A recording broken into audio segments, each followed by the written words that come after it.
3월 20일 금요일 정례 브리핑을 시작하겠습니다. 금요일 오전 0시 기준 코로나19로 치료받고 있는 환자는 6,325명이고 2,233명이 완치되어 격리 해제되었습니다. 94분이 사망하셨습니다. 어제 신규 확진자는 87명이며 격리 해제는 286명이고 3분이 사망하셨습니다. 상가 조의를 표하고 고인들의 명복을 빕니다. 오늘 국무총리 주재로 열린 중대본 회의에서는 특별 입국 절차 실효성 제고 방안, 코로나19 관련 세정 지원 현황 및 향후 계획, 마스크 수급 동향 등을 보고받고 논의하였습니다.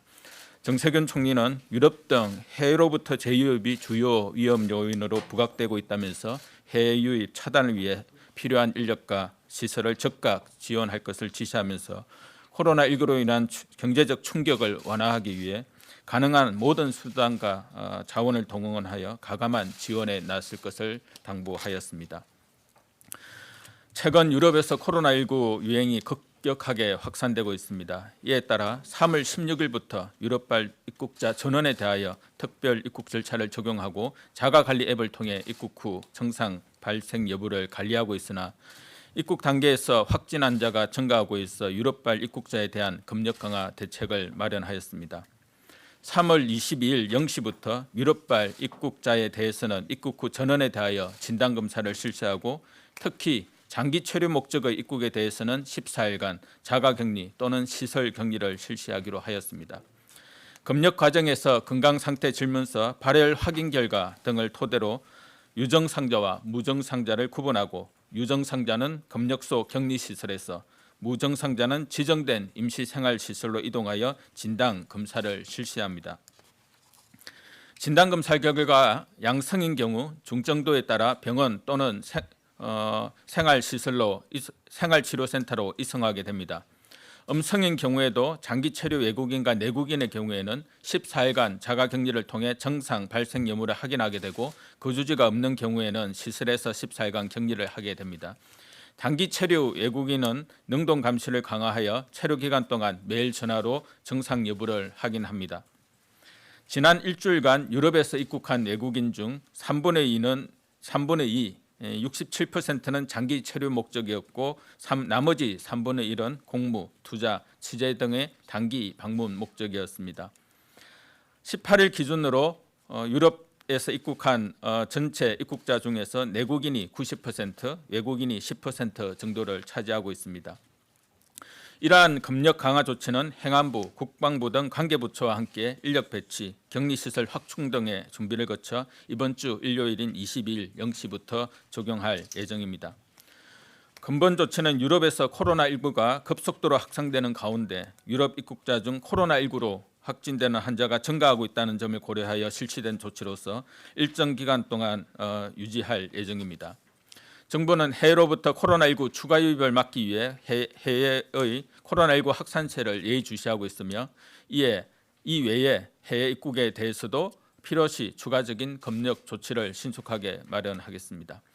유럽 이외의 외국에서 입국한 분들도 외출을 자제해 주시기 바라며 자가진단 앱을 통해 기침이나 발열 등 증상이 발생하는 경우 1339 보건소 등을 통해 선별진료소에서 즉시 검사를 받아주실 것을 당부드립니다. 중대본은 외국어 사용자를 위해 어제부터 대한민국 코로나19 영문 홈페이지를 개설하였고 오늘부터는 중문 홈페이지도 개설하여 서비스를 제공할 예정입니다.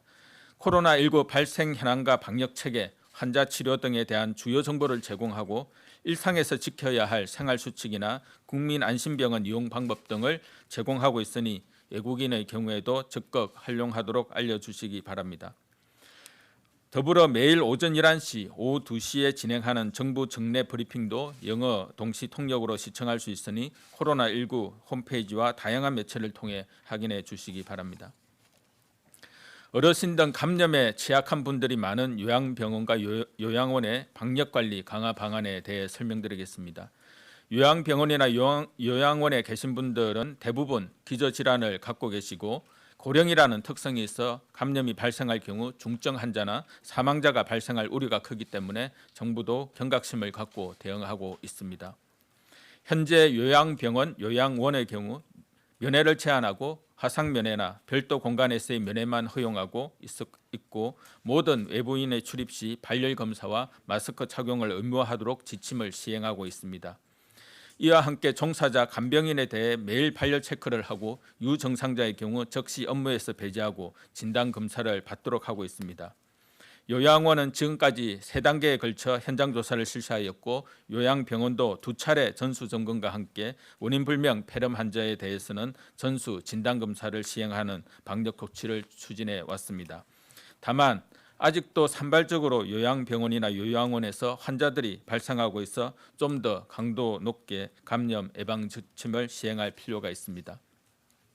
이를 위해 시설 내에서 감염 예방을 위해 지켜야 할 준수사항을 보다 구체적으로 안내하고 준수사항 위반으로 코로나19 감염이 발생하거나 확산될 경우 손실보상이나 재정적 지원을 제한하여 실효성을 담보할 방침입니다. 모든 요양병원과 요양시설은 기관별 책임자를 일명 지정하고 외부인 출입을 통제하고 출입자 명부를 작성해야 합니다.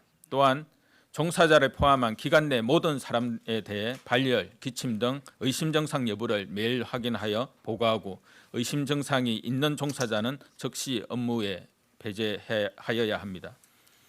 종사자는 수급자나 환자를 대면할 때는 마스크를 착용하고 수시로 손소독을 실시하는 등 개인 위생 수칙을 철저히 지켜야 합니다. 이러한 내용을 위배하여 코로나19의 집단 감염을 초래하는 요양병원, 요양원의 경우 코로나19 피해에 대한 손실보상을 지원하지 않고 기책 사유에 따라서는 환자 치료비에 대한 구상권 청구까지 검토할 계획입니다. 어려운 상황에서도 시설 감염 예방을 위해 힘써주시는 종사자분들의 노고에 감사드리며 고위험군의 집단 감염을 예방하기 위해서는 운영자와 종사자분들의 경각심과 철저한 방역 지침 이행이 무엇보다 중요하다는 점을 이해하시고 철저히 지켜주실 것을 당부드립니다. 코로나19 상황에 대응하고 있는 국세청의 세정지원 현황 및 향후 계획을 설명드리겠습니다.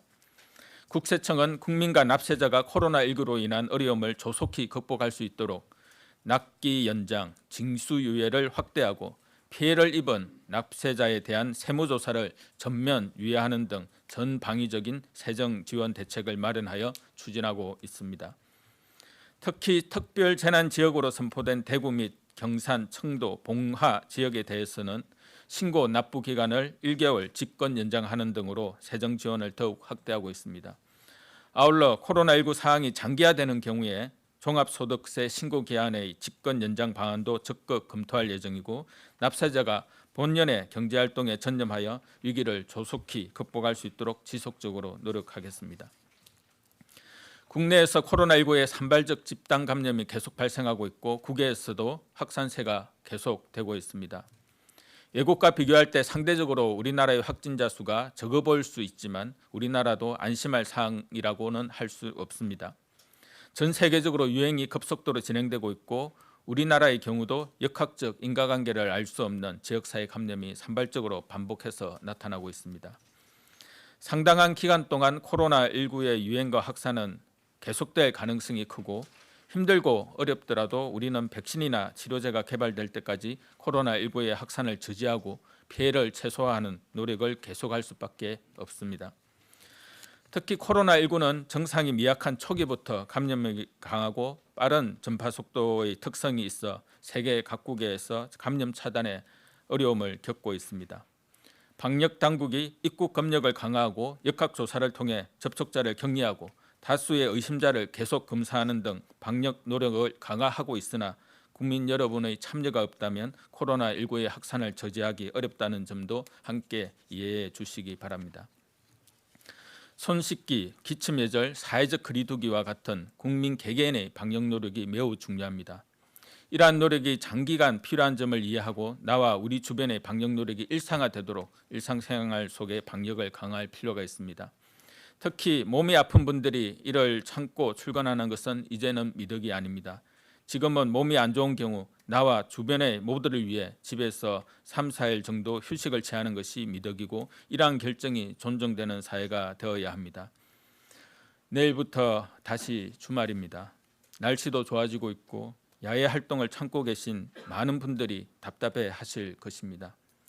그동안 국민 여러분들께서 사회적 거리두기에 적극 협조해 주시고 있는 점에 깊은 감사를 드리며 다들 힘드시더라도 서로를 격려하며 이번 주말도 조금만 더 사회적 거리두기에 협조해 주실 것을 당부드립니다. 밀폐된 장소에서 다수의 사람들이 밀집하며 비말을 전파시킬 수 있는 행위를 하는 것은 위험합니다. 특히 주말 종교단체 모임의 경우 종교계가 잘 협력해 주셔서 대부분의 종교 행사가 취소된 것으로 알고 있으나 모든 종교시설에서 보다 적극적으로 협조해 주시기를 다시 한번 당부드립니다. 감사합니다.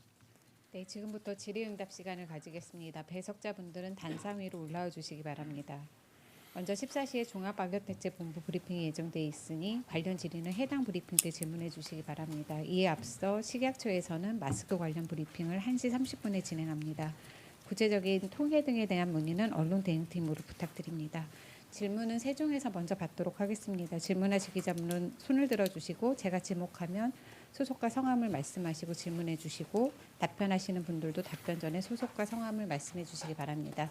질문하실 기자님은 모두 손을 들어주시기 바랍니다. 네, 총 3분 드셨습니다. 기자님부터 진행하도록 하겠습니다.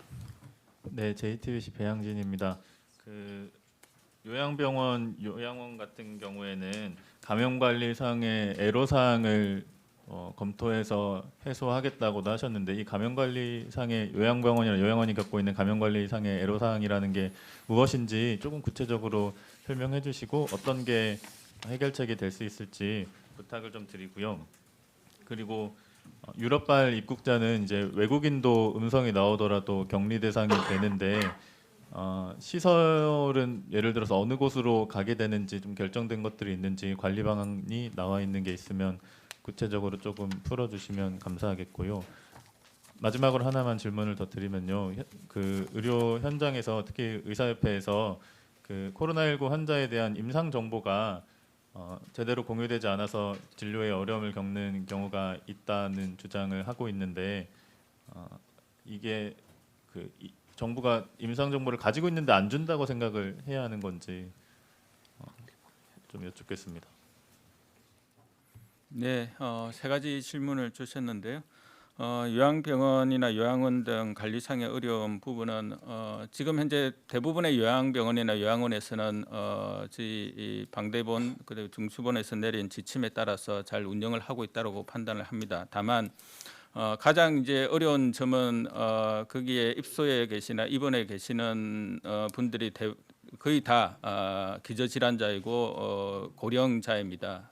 그래서 이게 특히 이제 많은 경우에 이제 종사자들에 의해서 증상이 나타났음에도 불구하고 그것이 여튼 업무 배제가 되는 것이 아니라 업무를 이제 계속함에 따라서 뭐 본인은 이제 그 증상이 가볍게 생각할 수도 있어서 업무에 이제 종사를 하고 뭐 그 부분에 있지만 그것과 관련되어서 거기에 있는 이제 어르신들 같은 경우는 상당히 이제 치명적이게 될 수 있기 때문에 그런 부분들이 이제 상당히 이제 관리상이 좀 어려움입니다. 저희가 이제 지침을 통해서 이것을 명확하게 업무 배제를 하고 증상이 있는 경우는 아예 이제 출근을 하지 못하도록 하고 매일 이제 발열 체크를 통해서 그런 이제 증상을 확인하도록 하고는 있으나 대부분의 경우는 저는 지켜진다고 생각을 합니다. 하지만 그것이 소홀하게 이제 다뤄지는 몇 개의 어떤 요양원이나 요양병원이 있는 경우에는 상당히 이제 산발적인 이제 집단 감염으로 나타날 수가 있기 때문에 저희가 그런 부분과 관련되어서 이제 상당히 관리상에